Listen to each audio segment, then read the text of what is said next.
बच्चों, मेरा नाम है मोहित और आपका स्वागत हमारे YouTube चैनल हिस्ट्री चैंपियन में। तो जैसा कि आप जानते हो, आपका जो पेपर होने वाला है इकोनॉमिक पॉलिटी एंड रिलीजन। कौन सा? इकोनॉमिक पॉलिटी एंड रिलीजन का जो पेपर होगा, एंथ्रोपोलॉजी का। कौन सा पेपर होगा भाई? एंथ्रोपोलॉजी का जो पेपर होगा उससे संबंधित जितने महत्वपूर्ण प्रश्न होने वाले हैं सारे के सारे आपको करवाने वाला हूं। आपको क्या करना है भाई? चैनल को सब्सक्राइब कर देना है, वीडियो को लाइक कर देना और अपने दोस्तों को जरूर से शेयर कर देना है। ये वन शॉट क्लास होने वाली है जिसमें अपने सारे लॉन्ग टाइप क्वेश्चन है सबको रिवीजन करने वाले हैं। आपको वीडियो को पूरा देखना है। क्या करना है? वीडियो को पूरा देखना है। और 30,000 सब्सक्राइबर के अपन बहुत ज्यादा करीब पहुंच चुके हैं। सभी बच्चों से रिक्वेस्ट है, प्लीज चैनल को जोर से सब्सक्राइब कर दो भाई, ताकि अपना वो टारगेट है वो अचीव हो सके। साथ के साथ कोने में जो व्यू प्रोडक्ट वाला ऑप्शन है, कौन सा ऑप्शन है? व्यू प्रोडक्ट वाला ऑप्शन है। इस पे क्लिक करके अगर फ्लिपकार्ट और मित्रा से कोई प्रोडक्ट खरीदोगे सबसे ज्यादा डिस्काउंट आपको देखने को मिलेगा। तो जरूर से जाकर अगर कोई प्रोडक्ट खरीदना चाहते हो खरीद सकते हो भाई। और डिस्क्रिप्शन में टेलीग्राम का लिंक दे रखा है। किसका? टेलीग्राम का लिंक दे रखा है, वहां पे पीडीएफ फ्री में देखने को मिल जाएगी। तो जरूर से वो भी जाकर पढ़ लेना। एक रिक्वेस्ट जरूर है मेरी सभी बच्चों से, प्लीज चैनल को जरूर से सब्सक्राइब कर दो। 30,000 सब्सक्राइबर के बहुत ज्यादा करीब आ चुके हैं। आपके एग्जाम खत्म होने से पहले पहले अपना टारगेट पूरा करवा दो भाई। प्रश्न है, उत्पादन, वितरण, पुनः वितरण एवं उपभोग की अवधारणा को स्पष्ट करते हुए मुद्रा की संकल्पना को समझाइए। उत्पादन कैसे होता है कोई भी वस्तु का, उसका वितरण कैसे होता है, उस चीज का पुनः वितरण कैसे होता है ना, और उसको अपन कैसे उपयोग कर सकते हैं, इन सब चीजों के बारे में अपने को स्पष्ट करना है। किसके बारे में बताना है? मुद्रा के बारे में।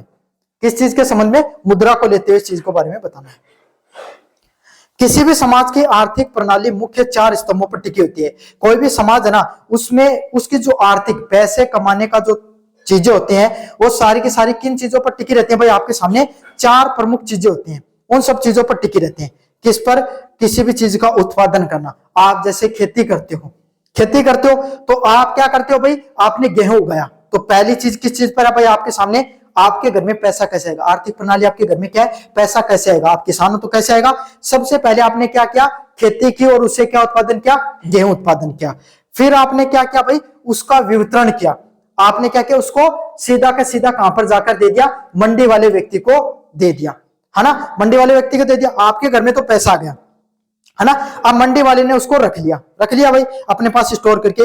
फिर उसने क्या किया? उस मंडी में जो लोग आपके सामने अनाज लेने आते हैं, जैसे आप कोई दूसरा व्यक्ति है, उसके घर में वो कृषि नहीं करता, वो दूसरा काम करता है, तो मंडी में गया और अनाज खरीद के लेकर आया, तो उसको क्या बोला जाता है? पुण्य वितरण करना। कोई भी चीज को वितरित किए फिर से दूसरे पर बैठना, और फिर उसके जो खरीद कर लाया उसने उसको क्या किया? उपभोग किया। कोई भी समाज में आर्थिक प्रणाली इन्हीं 4 चीजों पर टिकी रहती है: उत्पादन, वितरण, पुनः वितरण और उपभोग। अगर एक भी चीज आगे पीछे हो जाएगी तो समाज में जो आर्थिक स्थिति है वो टूट जाती है। जैसे कि अब एलपीजी और आपके सामने जो ईरान और अमेरिका का जो इस समय युद्ध चल रहा है उस समय की बात है। उस समय आपके सामने क्या है? क्या हो रखा है कि एलपीजी और तेल की आपके सामने किल्लत है। क्यों किल्लत है? क्योंकि वितरण है ना, वितरण। उत्पादन तो चीजों का हो रहा है वो भी घट गया है, लेकिन जो चीजों का जो वितरण है ना वो आपके सामने क्या है? नहीं हो पा रहा है। आर्थिक प्रणाली गड़बड़ा गई। या फिर आपके सामने लोगों ने किसी चीज का उपयोग करना ही छोड़ दिया। नोकिया 1100 आजकल लोग यूज ही नहीं करते। छोटे वाला मोबाइल आप में से काफी विद्यार्थियों को नहीं पता होगा, उसको यूज नहीं करते हैं तो उसका उत्पादन नहीं होता है, तो उस कंपनी की वित्तीय स्थिति खराब हो जाती है। तो ये चारों चीजें होनी जरूरी है। किसी चीज का उत्पादन भी अच्छा होना चाहिए, उसका वितरण, पुण्य वितरण और उपभोग, ये चारों चीजें होंगी तभी समाज में आर्थिक प्रणाली चलेगी। मुझे उम्मीद आपको समझ में आ गया होगा। कार्ल पोलानी जैसे मानव शास्त्रियों ने इन आर्थिक प्रक्रियाओं में सामाजिक संदर्भ के माध्यम से समझाया। जो कार्ल पोलानी है उन्होंने, उन जैसे जो मानव शास्त्री हैं, इन्होंने क्या किया? ये जितनी भी जो चीजें हैं इनको, आर्थिक प्रक्रियाओं को, ये जितनी भी जो आर्थिक प्रक्रिया इनको समाज से जोड़कर बताया कि समाज में ये सब चीजें कैसे काम करती हैं। कैसे काम करती हैं? पहले आर्थिक प्रणाली की मूल अवधारणा है, पहले किसी भी चीज का उत्पादन करना। यह वो प्रक्रिया होती है जिसमें जो प्राकृतिक संसाधन होते हैं, जिनमें श्रम, तकनीक का उपयोग और मानवीय आवश्यकताओं को पूरे करने वाली वस्तुएं और सेवाओं का निर्माण होता है। मतलब कोई भी चीजों का प्रोडक्शन कैसे होगा? जितने भी जो प्राकृतिक संसाधन होंगे उसमें आप मेहनत मजदूरी करते हो, किसी भी तकनीक का उपयोग करते हो, या कोई भी मनुष्य की जो आवश्यकता होती है, कोई भी जो मनुष्य की आवश्यकता होती है उसको पूरे करने वाली वस्तुओं और सेवाओं का निर्माण किया जाता है। प्रोडक्शन में आप सबको पता है, आप गेहूं बनाते हो, कोई कंपनी बिस्कुट बनाती है, कोई कंपनी आपके सामने दूध के पैकेट का दूध के पैकेट को बेचती है भाई अमूल जैसी कंपनियां है ना, कोई आपके सामने कोई स्टील के पाइप बनाती, सबका अपना अपना काम है। मतलब प्राकृतिक संसाधनों का प्रयोग करके, मजदूरों का और तकनीकों का प्रयोग करके कोई भी मानव की, कोई भी मनुष्य की आवश्यकताओं को पूरी करने के लिए कोई वस्तु बनाई जाती है, उसी को उत्पादन के नाम से जाना जाता है। समझ में आ गया? अरे लो लेके, स्टील को लेके, मानव श्रम मतलब मजदूरा का काम करा के, मशीना में, तकनीक मतलब मशीना में दे के मनुष्य की जरूरत तारे घराओ पाइप की जरूरत है, उकले जो पाइप बनाया जाए वही उत्पादन का नाम से जाने जाए। समझ में आ गया अब तो अच्छे से? वितरण, किसी भी चीज का वितरण कैसे किया जाता है? उत्पादित वस्तुओं और सेवाओं को समाज के प्रत्येक व्यक्ति तक पहुंचाना। कंपनी में, समाज में आपने क्या किया कि भाई कोई भी कंपनी में आपने वो पाइप तो बना दिया, लेकिन बना के अपने घर पे थोड़ी रखोगे, कंपनी में थोड़ी रखोगे, उसको डिस्ट्रीब्यूशन करना भी जरूरी है। जिन लोगों को जरूरत है उन लोगों तक उसकी पहुंचाने की जरूरत है, तो उसके लिए क्या किया जाता है भाई? वितरण किया जाता है, उस चीज को डिस्ट्रीब्यूशन किया जाता है। कैसे किया जाएगा भाई? उसको क्या तो कोई रेलगाड़ी के माध्यम से, है ना, चाहे आपके सामने अगर इंटरनेशनल है तो कार्गो के माध्यम से, जो समुद्री मार्ग के माध्यम से, ट्रक के माध्यम से, इन सब माध्यम से क्या किया जाता है? उसको वितरण किया जाता है। यह बाजार प्रणाली विनिमय और परंपरा के माध्यम से हो सकता है। ये क्या होता है? जैसी बाजार को जरूरतें होती हैं, जैसा उसका डिस्ट्रीब्यूशन होता है, और जो परंपराएं होती है पारंपरिक, उसके आधार पर ये सब चीजों का वितरण है वो टिका हुआ होता है। पुनः वितरण करना, एक विशेष प्रकार का विनिमय जहां समाज के सभी सदस्य। पुनः वितरण क्या होता है? आपने क्या किया? आपने लोहे के जो पाइप बनाने की कंपनी आपके पास, आपने क्या किया? आपने होलसेलर को, जो बड़े खरीदार है, जैसे कोई बड़े शहर का खरीदार है, उसके पास आपने पहुंचा दिए। अब वो खुद थोड़ी अपने घर में यूज करेगा सारे, तो उसको भी अपने मार्केट में बेचना है, तो वो क्या करेगा? वो अपने जो छोटे आपके सामने जो बाजार के जो विक्रेता होते हैं उनको देगा, है ना, बाजार में जो खरीदार होते हैं उनको देगा, वो आपके सामने और सामने वाले को बेचेंगे जिसको जरूरत होती है। तो ये जो प्रोसेस होती है बीच को, इसको पुनः वितरण के नाम से जाना जाता है। ये एक विशेष प्रकार का विनिमय है जहां समाज के सभी सदस्यों को उत्पादन या संपत्ति एक केंद्रीय सत्ता, जैसे मुखिया राज्य आधुनिक सरकार के पास जमा की जाती है, और फिर वह सत्ता अपने नीतियों के अनुसार उसे वापस जनता में बांटती है। ये तो उदाहरण था भाई अपना, किसका? मैंने जो आपको उदाहरण दिया वो तो कंपनी का पाइप का था। अब मैं इसको एक और उदाहरण बताऊं। सरकार हमसे क्या करती है भाई? टैक्स लेती है। अपने मेहनत किया, मेहनत मजदूरी करके पैसा कमाया, अपन टैक्स के दायरे में आपने टैक्स दिया, है ना। क्या तो टैक्स भाई आप इनकम टैक्स के रूप में दोगे, और भी बहुत प्रकार के टैक्स होते हैं, वेल्थ टैक्स होता है, गिफ्ट टैक्स होता है, बहुत प्रकार के होते हैं। इसके अलावा एक प्रकार और होता है टैक्स को देने का, जीएसटी के माध्यम से। आप कोई भी चीज खरीदते हो, आप कोई सर मैं तो इनकम टैक्स नहीं देता, मैं टैक्स नहीं देता, देते हो भाई। कोई भी चीज खरीदते हो उस पर जीएसटी लगती है, जीएसटी भी टैक्स होता है, वो आपने दे दिया। अब सरकार वो टैक्स इकट्ठा करती है। सरकार क्या करेगी? अपनी जेब में थोड़ा रखती है, थोड़ा थोड़ा रख भी लेती है ना। तो उसको क्या करेगी सरकार? जो आपके अलग अलग प्रकार की नीतियां, मुफ्त में शिक्षा देना, है ना, आपके सामने जो अच्छे सड़कों का निर्माण कराना, हॉस्पिटलों का निर्माण कराना, ये सब सरकार उनको आपको वापस लौटा देती है, अच्छी अच्छी योजनाएं बनाकर। उपभोग करना, मानवीय जरूरतों और इच्छाओं को संतुष्ट करने के लिए उत्पादित वस्तुओं और सेवाओं को अंतिम रूप से उपयोग करना उपभोग कहलाता है। मतलब जैसी मनुष्य की जरूरतें होती हैं और जैसी मनुष्य की इच्छाएं होती हैं, उसको संतुष्ट करने के लिए जो वस्तुओं का निर्माण किया जाता है उसको उपभोग के नाम से जाना जाता है।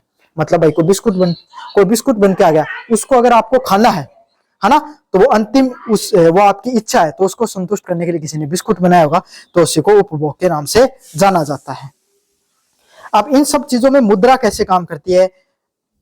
मुद्रा, मनी किसी भी जटिल अर्थव्यवस्था का जीवन रखता है। मतलब जो मनी होती है ना, पैसा होता है ना, वो आज के समय की जो अर्थव्यवस्था होती है ना, उसकी सबसे जरूरी पूंजी है। भाई सब क्यों भाग रहे हैं आज के टाइम में? क्यों भागो हुए थे? पैसा कमाने के लिए भागो, है ना। तो सबसे जरूरी पहलू क्या है? पैसा। मानवीय दृष्टिकोण से मुद्रा कोई भी एक ऐसी वस्तु है जिसके विनिमय के माध्यम से समाज द्वारा सार्वभौमिक रूप से स्वीकार किया जाता है। क्या होता है? मुद्रा एक ऐसी वस्तु होती है जिसको लेन देन में सबसे ज्यादा प्रयोग किया जाता है। समझ में आ गया? मुद्रा के मुख्य कार्य क्या होते हैं? विनिमय के माध्यम से, ट्रांजैक्शन के माध्यम से। यह वस्तु विनिमय, बार्टर की कमियों को दूर करता है और लेन देन को आसानी करता है। क्या करता है? आपके सामने कोई भी वस्तुओं की जो लेन देन होता है उसकी कमी को आसान बनाने का काम करता है। मूल्य के मापक, ये विभिन्न वस्तुओं के मूल्य एक समान इकाई को मापने की सुविधा देता है। कैसे देता है? जो अलग अलग प्रकार की जो वस्तुएं होती हैं, बाट भाई अगर आप गांव के विद्यार्थी, गांव के क्यों, आपको पता है दूध लाते हो तो 1 लीटर तोल के देता है ना। माप ही तो हो गए मूल्य को मापने की इकाई, है ना। कोई चीज खरीद के लाते हो तो किलो के आधार पे, कोई बाट के आधार पे मापन की इकाई होती है हर चीज की, है ना। तो ये क्या है, वस्तुओं को एक जैसी यूनिट को यूज किया जाए ताकि समाज में सब चीजें संतुलित रहे, इसीलिए हर वस्तु को मापने की इकाई भी बना दी गई है। मूल्य को संचय रखना, भविष्य में उपयोग किए जाने के लिए आसानी से सहेज कर रखा जा सकता है। पैसा क्या होता है भाई, आपके सामने पैसा होता है ना, उसको आप इकट्ठा भी करके रख सकते हो ताकि भविष्य में इसको यूज कर सको सिक्योरिटी के लिए। निष्कर्ष, उत्पादन से लेकर उपभोग तक पूरी श्रृंखला समाज को जीवित रखती है। अगर आपके सामने बात करें, कोई भी चीज का प्रोडक्शन होता है उससे लेकर उसका जो उपभोग होता है वहां तक आपके सामने पूरी की पूरी श्रृंखला है, उसको जीवित रखती है आपके सामने क्या, पैसा। जिसे मुद्रा क्या करती है, गति प्रदान करने का काम करती है। ये स्नेहक के रूप में, लुब्रिकेटेड के रूप में काम करती है। समझ में आ गया आपको अच्छे से। चलिए शुरू करते हैं अगले वाले प्रश्न की तरफ। यूनिट नंबर 3 का जो अगला प्रश्न है, यूनिट नंबर 2 के ऑलरेडी सारे प्रश्न मैंने वीडियो फर्स्ट में पढ़ा दिए हैं। अगर अभी तक नहीं देखा है तो डिस्क्रिप्शन में आपको वीडियो का लिंक मिल जाएगा, वहां से जाकर पढ़ लेना। चलिए, धर्म में जो सामाजिक कार्यों की विवेचना दीजिए। जो धर्म के सामाजिक कार्य होते हैं उसके बारे में पढ़ेंगे, जैसे सामाजिक जीवन के अभिव्यक्ति, समाज की वैधता प्रदान करना, परिवर्तन के साधन। ये जो धर्म में जो सामाजिक कार्य होते हैं वो कैसे किए जाते हैं, इसके बारे में अपन विस्तार से पढ़ेंगे। प्रसिद्ध समाजशास्त्री एमिल दुर्खिम के अनुसार धर्म केवल ईश्वर की पूजा नहीं है। धर्म यही नहीं है कि आप कोई भी ईश्वर की पूजा करते हो, सिर्फ वही धर्म नहीं है, बल्कि यह समाज का प्रतिबिंब के रूप में काम करता है। कैसे काम करता है, समाज का जो एक प्रतिबिंब होता है, क्या होता है, समाज का जो एक प्रतिबिंब होता है उसके रूप में काम करने का काम करता है। धर्म व्यक्ति के जीवन में कई महत्वपूर्ण सामाजिक कार्य संपन्न करता है। धर्म का काम क्या है, कोई भी मनुष्य होता है उसके जीवन में कई अलग अलग प्रकार के जो सामाजिक कार्य होते हैं, क्या होते हैं, अलग अलग प्रकार के जो सामाजिक कार्य होते हैं उनको पूरा करने का काम करता है। क्या करता है, उन अलग अलग प्रकार के जो सामाजिक कार्य होते हैं उनको पूर्ण करने का काम करता है। धर्म के प्रमुख सामाजिक कार्य क्या होते हैं, सामाजिक जीवन के अभिव्यक्ति करना। दुर्खिम के अनुसार जब लोग धार्मिक अनुष्ठान, त्योहार और मेलों के साथ साथ इकट्ठा होते हैं तो एक सामूहिक उत्तेजना पैदा होती है। दुर्खिम ने क्या कहा कि भैया जो अलग अलग प्रकार के अपने जो त्योहार मनाए गए, होली, दिवाली, ईद, है ना, जो क्रिसमस हो गया आपके सामने, बुद्ध पूर्णिमा हो गई, है ना, और जो भाई और भी कोई जो अलग अलग प्रकार के धर्मों कोई बच गया उसमें जो कोई प्रमुख धर्म होता है, गुरु पूर्णिमा हो गई, है ना, इस प्रकार के होते हैं। तो ये क्यों मनाए जाते हैं, ताकि जो लोग इन सब त्योहारों में जब इकट्ठे होते हैं, होली का त्योहार आया भाई, है ना, सभी लोगों ने आप जगह पूरे गांव के लगभग लोग इकट्ठे होंगे, एक दूसरे को रंग लगाते हैं, तो इससे क्या होता है, आपके सामने एकजुटता की भावना आती है, वाद विवाद दूर होते हैं, है ना, समूह की एक जगह एक रहने की आपके सामने फीलिंग आती है। यह सामूहिक पूजा लोगों में हम की भावना लाती है। क्या करती है, जो हम सभी लोग मिलकर एक जगह इकट्ठे होकर जो पूजा पाठ करते हैं, इससे हमारे अंदर किसकी, हम मतलब सामूहिकता की भावना आती है और सामाजिक एकजुटता को भी मजबूत करती है। और क्या करती है, सामाजिक रूप से हमें एकजुट करने की में भी मदद करती है। धर्म समाज को एक सूत्र में पिरोने का काम करता है। क्या करता है, धर्म क्या करता है, सभी लोग समाज में एकजुट रहे, मिलजुल कर रहे, इस प्रकार का जो आपके सामने एक कनेक्शन, बॉन्ड बनाने का काम करता है। क्या करता है, एक कनेक्टर के रूप में, एक बॉन्ड बनाने वाली वस्तु के रूप में काम करता है। समझ में आ गया आपको अच्छे से। समाज को वैधता प्रदान करना, क्या करना, ए मीन्स ऑफ वैलिडेशन। धर्म समाज के नियमों, परंपराओं, पदानुक्रम, अलौकिक या ईश्वरीय स्वीकृति प्रदान करता है। धर्म क्या करता है, समाज में जो अलग अलग प्रकार के नियम चलते हैं कि हमें कैसा जीवन जीना चाहिए, कैसे जीवन को रहना चाहिए, जो हमारी अलग अलग प्रकार की जो परंपराएं हैं, क्या है, हमारी जो अलग अलग प्रकार की जो परंपराएं हैं और जो समाज में जीवन जीने का जो तरीका होता है, ईश्वर वगैरह होते हैं, इसको जो आपके सामने स्वीकृति, लेजिटिमेट करने का, एक स्वीकृति देने का काम करता है।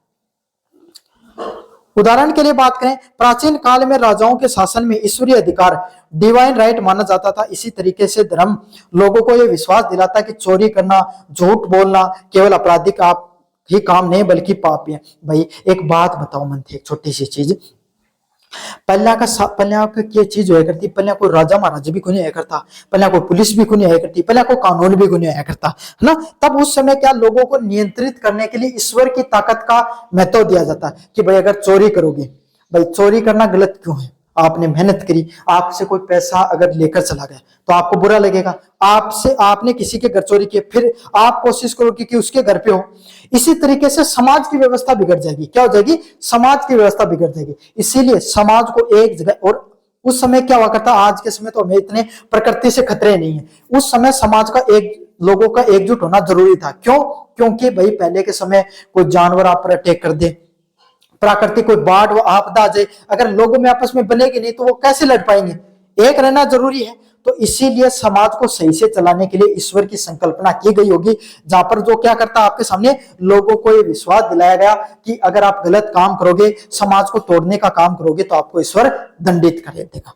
समझ में आ गया? इसीलिए क्या हुआ, जो समाज है उस पर जो नियंत्रण है वो भी मजबूत हुआ। विरोध और परिवर्तन के साधन। यद्यपि धर्म अक्सर समाज में रूढ़िवादिता बनाए रखता है, लेकिन ऐतिहासिक रूप से समाज परिवर्तन का भी बड़ा साधन रहा है। क्या रहा है? समाज में जो प्राचीन जो परंपराएं हैं, वो भाई धर्म तो बहुत पहले बनाए गए, वही नियम कायदे समय के साथ बहुत सी चीजें बदली हैं। पहले तो छोटे छोटे कबीलों में लोग रहा करते थे, फिर राजा महाराजा हुए, फिर लोकतंत्र आ गया, समय बहुत बदल गया, समाज भी बहुत बदल गया, लेकिन धर्म तो पुराने हिसाब से चल रहा है। लेकिन इसमें समय समय पर बदलाव भी देखने को मिले हैं। कई बार धर्म के भीतर ही धर्म सुधार आंदोलन हुए। क्या हुए? जैसे अपने यहाँ पर देखो भक्ति आंदोलन हुआ है ना, इस्लाम धर्म में सूफी आंदोलन हुआ है ना, और आपके सामने जो वहां पर भी जो चर्च को धर्म होता है आपके सामने, उसमें चर्च सुधार आंदोलन होते हैं, जो क्रिश्चियन धर्म उसके अंदर। तो हर धर्मों में समय समय पर सुधार की जरूरत पड़ती है धर्मों को भी, क्योंकि भाई आज के समाज के हिसाब से, वर्तमान समाज के हिसाब से उन सब चीजों के नियम कायदे बनाए जाते हैं, उसको धार्मिक सुधारों के नाम से जाना जाता है। जो अन्यायपूर्ण सामाजिक व्यवस्था को विरोध करते हैं, क्या करते हैं? आज के समय जो समाज में व्यवस्थाएं चलती है, उन सभी व्यवस्थाओं का विरोध किया जाता है। भारत में जाति व्यवस्था, कर्म कांडों के खिलाफ बौद्ध धर्म, जैन धर्म का उदय और मार्टिन लूथर का प्रोटेस्ट सुधार, है ना। तो हर धर्म देखने को मिले भाई। भारत में जाति सुधार के लिए अलग अलग प्रकार के भक्ति आंदोलन देखने को मिला। बौद्ध धर्म, जैन धर्म निकले, सिख धर्म भी बना। मार्टिन लूथर ने प्रोटेस्टेड सुधार किया है आपके सामने, जो क्रिश्चियन धर्म को दो अलग अलग प्रकार के धर्मों में बांट दिया। धर्म समाज की रीढ़ की हड्डी है, लेकिन ये व्यक्ति को मानसिक शांति और समाज की नैतिकता स्तर प्रदान करता है। देखो, अगर आप धर्म को मानते हो नहीं मानते हो, लेकिन धर्म की एक बात जरूर है, धर्म से बताए गए नियम कायदों से अगर आप जीवन में चलोगे, आप सुखी रहोगे। हो सकता है आपके पास ज्यादा धन नहीं हो, आपके पास धन वैभव की कमी हो, किसी चीज की कमी हो, लेकिन अगर आप सही से जीवन जियोगे, जीवन में सुखी जीवन जियोगे। और चाहे आपके पास कुछ हो, सुख नहीं हो तो कोई मतलब नहीं। समझ में आ गया? मानसिक रूप से आपको शांति मिलेगी। सामाजिक नैतिक स्थिरता भी मिलती है। क्या मिलती है? सामाजिक रूप से नैतिक स्थिरता भी बोली गई है। वाले पॉइंट की तरफ बढ़े। ये सब हमें क्या करता है? समाज में जो नैतिक स्थिरता प्रदान करने का काम करता है। समय समय पर समाज में व्याप्त बुराइयों को समाप्त करने के लिए क्रांतिकारी शक्ति का भी काम किया। धर्म ने क्या किया? समाज में बदलाव करने का भी काम किया है। समझ में आ गया? चलिए भाई, यूनिट नंबर 4 की बात करें, वैश्वीकरण और वैश्विक समाज, ग्लोबलाइजेशन एंड ग्लोबल सोसाइटी के बारे में पढ़ते हैं अपन। वैश्वीकरण की अवधारणा व विशेषताओं की व्याख्या कीजिए। वैश्वीकरण एक अत्यंत जटिल व बहुआयामी प्रक्रिया। वैश्वीकरण कैसी प्रक्रिया? आपके सामने एक बहुत ही मुश्किल और मल्टी डायमेंशनल आपके सामने प्रोसेस है, बहुत सी चीजें इसमें जुड़ी रहती हैं। इसका अर्थ है दुनिया के विभिन्न देशों की अर्थव्यवस्थाएं, संस्कृति व समाज एक दूसरे के साथ तेजी से जुड़ना पसंद करते हैं। ग्लोबलाइजेशन क्या होता है? पूरा का पूरा समाज है वो अपनी जटिल व्यवस्थाओं के आधार पे क्या होता है? बहुआयामी प्रक्रियाओं के आधार पे जुड़ा रहता है। क्या रहता है? वैश्वीकरण क्या होता है? समाज अपनी एक बहुत ही जटिल प्रक्रियाओं और बहुआयामी व्यवस्थाओं के साथ जुड़ा रहता है, जिसका अर्थ है दुनिया के विभिन्न देशों की अर्थव्यवस्थाएं, संस्कृति और समाज एक दूसरे के साथ तेजी से जुड़ना, एकीकृत होना होता है। इसका अर्थ क्या है? समाज के जो अलग अलग प्रकार के जो देश हैं, वो अपनी अर्थव्यवस्था, संस्कृति, समाज के साथ क्या होते हैं भाई? एक दूसरे के साथ जुड़े रहते हैं। क्या रहते हैं? एक दूसरे के साथ जुड़े रहते हैं। इसके कारण पूरी दुनिया को एक ग्लोबल विलेज, वैश्विक गांव के रूप में, भाई आज के समय अमेरिका में क्या हो रहा है, ईरान में क्या हो रहा है, रशिया में क्या हो रहा है, चाइना में क्या हो रहा है, सबको पता है। क्यों? अब हम एक दूसरे से जुड़े हुए हैं। भाई युद्ध तो अमेरिका, ईरान और इजराइल के बीच में, पूरी दुनिया की अर्थव्यवस्था डगमगाई। क्यों डगमगाई? क्योंकि हम सारी दुनिया एक दूसरे से व्यापार करते हैं, एक दूसरे से हम आधुनिक दुनिया में जुड़े हुए हैं, है ना।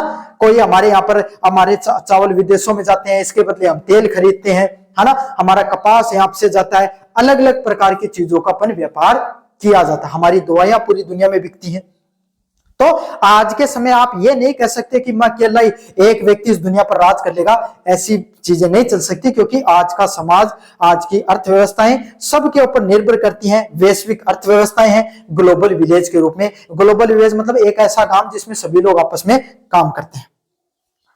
वैश्वीकरण की प्रमुख विशेषताएं: आर्थिक एकीकरण, राष्ट्रीय सीमाओं के पार वस्तुएं। क्या करना, आप अपने जो देश होता है उसके पार वस्तुओं को भेजना, सेवाएं, अपनी सेवाएं देना। जैसे भारत के लोग अमेरिका में जाकर काम करते हैं, देश विदेश के लोग एक दूसरे के, भारतीय लोग श्रमिकों के रूप में भी काम करते हैं। तो यही है अंतरराष्ट्रीय सीमाओं से पार अपने वस्तुओं का निर्माण करना, पूंजी को बनाना, श्रम से मुक्त प्रवाह है वैश्वीकरण की सबसे बड़ी विशेषता है। मतलब अगर आप अपनी कंपनी में पूरी दुनिया से अगर टैलेंट कहीं पर लाना चाहते हो तो वो ला सकते हो। इसमें बहुराष्ट्रीय कंपनियां, एमएनसी व विश्व व्यापार संगठन डब्ल्यूटीओ की बहुत बड़ी योगदान होती है। क्या होती है, जो हमारी बड़ी बड़ी जो बहुराष्ट्रीय कंपनियां होती हैं, विश्व व्यापार संगठन होता है, इन सब चीजों का बहुत ज्यादा योगदान रहा है। समझ में आ गया। वर्ल्ड ट्रेड ऑर्गेनाइजेशन में पूरी दुनिया के व्यापार को नियंत्रण किया। अलग अलग प्रकार की जो बड़ी बड़ी कंपनियां हैं, गूगल हो गई, गूगल हो गई, आपके सामने माइक्रोसॉफ्ट हो गई, अमेजोन हो गई, इंडिया की जो आपके सामने टाटा हो गई, अडानी हो गई, रिलायंस हो गई, जैसी जो बिरला हो गई, बिरला ग्रुप हो गई, ये सब बड़े बड़े जो कंपनियां होती हैं, सब क्या करते हैं भाई, एक दूसरे विदेशी व्यापार भी करते हैं। सांस्कृतिक आदान प्रदान करना, कल्चरल एक्सचेंज। दुनिया भर की विचार, भोजन, संगीत और पहनावे का तेजी से प्रचार हो रहा है। क्या हो रहा है, पूरी दुनिया के अंदर लोगों के आपस में जो विचार के आदान प्रदान है, खाने पीने का भोजन है, संगीत है, पहनावा है, सबका क्या आपस में बहुत तेजी से प्रसार देखने को मिल रहा है। मैकडोनल्ड, हॉलीवुड फिल्में, योगा, पूरी दुनिया में प्रचार होना इसी चीज का उदाहरण है। भाई आप केएफसी खाते हो, मैकडोनल्ड खाते हो, ये सब किसके, विदेशी हैं। पिज्जा हट हो गए, खाते हो भाई आपके सामने। हमारे भी प्रोडक्ट आजकल पूरी दुनिया में फेमस हो रहे हैं, जैसे योगा हो गया, हमारा खान पान हो गया, वो पूरी दुनिया में धीरे धीरे प्रचलित हो रहा है। तो यही आजकल संस्कृतियों का भी आदान प्रदान देखने को मिलता है। हमारी संस्कृति काफी बार आपके सामने राधे कृष्णा करते, काफी दुनिया में जो भजन होते हैं वो पूरी दुनिया में चल रहे हैं आजकल, है ना। तो संस्कृति का आदान प्रदान भी देखने को मिलता है। इसीलिए आज का समाज कैसी, एक मिश्रित वैश्विक संस्कृति, मतलब एक मिश्रित संस्कृति का निर्माण हो रहा है।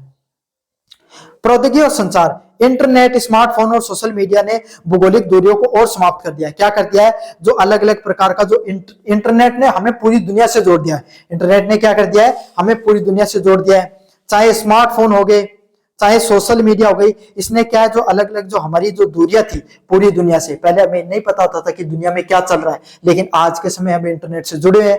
हम सबको पता है कि पूरी दुनिया में कौन सी भौगोलिक घटना कहां पर हो रही है। सूचनाएं पलक झपकते हुए दुनिया में एक कोने से दूसरी कोने पर पहुंच जाती हैं। अगर आपको किसी भी देश के बारे में जानना है, किसी व्यक्तित्व के बारे में जानना है, किसी के बारे में भी जानना है, तो आप पलक झपकते किसी एक छोटी सी चीज से भी आप क्या कर सकते हो, पूरी दुनिया में आपस में जान सकते हो चीजों के बारे में। सीमा विहीन विश्व, देश की भौगोलिक सीमाएं अब व्यापार व सूचनाओं के प्रवाह को रोकने में असमर्थनकारी होते हैं।